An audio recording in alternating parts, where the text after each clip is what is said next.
छोटे से ब्लॉग में आप सभी का स्वागत है। आप सब बताइए आज मैं कैसी लग रही हूँ। थोड़े थोड़े मुँह पे पिंपल हो गए हैं, ये पिंपल हो गए हैं। बाकी के तो एक पार्लर वाली ने जो था फेशियल बेकार कर दिया, उसने ना चेहरा ख़राब कर दिया।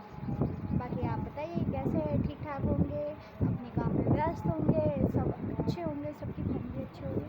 बस मेरी तो परेशानियाँ कम होने का नाम ही नहीं लेती है। एक परेशानी जाती है तो दूसरी आने के लिए ऐसे बैठी रहती है ताक में, जैसे पता ही नहीं इन सारी परेशानियों का बोझा भगवान ने मेरे ही सिर पर है। बड़ा ही बोझा रखा हुआ है।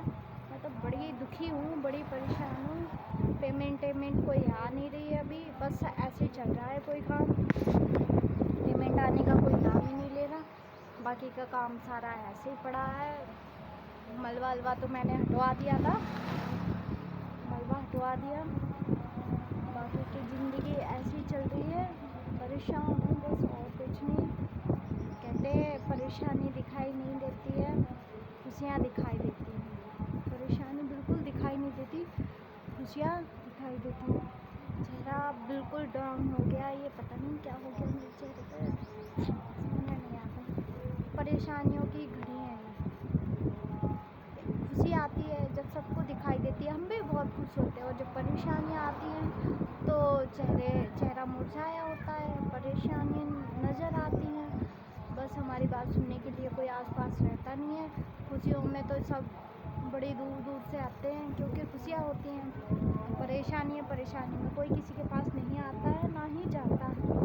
मैं तो सोच रही हूँ मायके चली जाऊँ, बाकी के सारा कुछ छोड़ के अपने घर जाके रहूँ चैन से। लेकिन बस ऐसा भी नहीं कर सकते, अब किसी काम में अपनी जी तोड़ से मेहनत करी है तो ऐसे काम छोड़ के जाया भी नहीं जाएगा।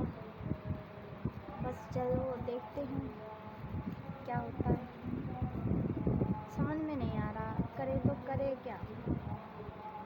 समस्या का हल होता ही नहीं है, खुद करना पड़ता है, होता नहीं है समस्या का हल, खुद करना पड़ता है। अब जाके 2 दिन से बारिश रुकी है तो थोड़ा अच्छा सा लग रहा है, फिर भी अभी कारपेट वगैरह सूखा नहीं है, ऐसे गीला गीला सा पड़ा है सारे में। अभी पीछे भी गीला पड़ा है, ये भी सारा, ये गद्दे रखे हुए हैं मेरे, गद्दे भी बेकार हो रहे हैं देखो। बस क्या करें, पड़े हुए हैं, पॉलीथीन में पैक है वो, तो इतनी दिक्कत नहीं है क्योंकि हमने फाड़ी नहीं हुई थी। आधा सामान हम यहीं लेके आ गए हैं, बाकी का देखते हैं।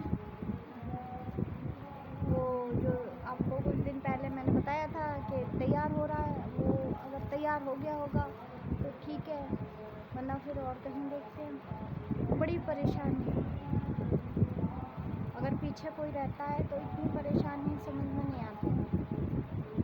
कोई पीछे हो ना तो परेशानियाँ ज़्यादा समझ में आती हैं। काम करते हुए भी परेशानियाँ हैं क्योंकि कुछ बार ऐसा होता है कि काम कम हो गया, कुछ ज़्यादा हो गया, ज़्यादा हो जाता है तब परेशानी नहीं आती। वही चीज़ बोल रही हूँ आपको कि जब परेशानी होती है तब साथ में कोई नहीं खड़ा होता है। जब सुख होते हैं, खुशियाँ होती हैं, तो आपके पास ज़रूर कोई ना कोई आते हैं। चलो फिर मिलते हैं थोड़ी सी देर के बाद। बड़े दिनों बाद मेरा मन कर रहा था ब्लॉग बनाने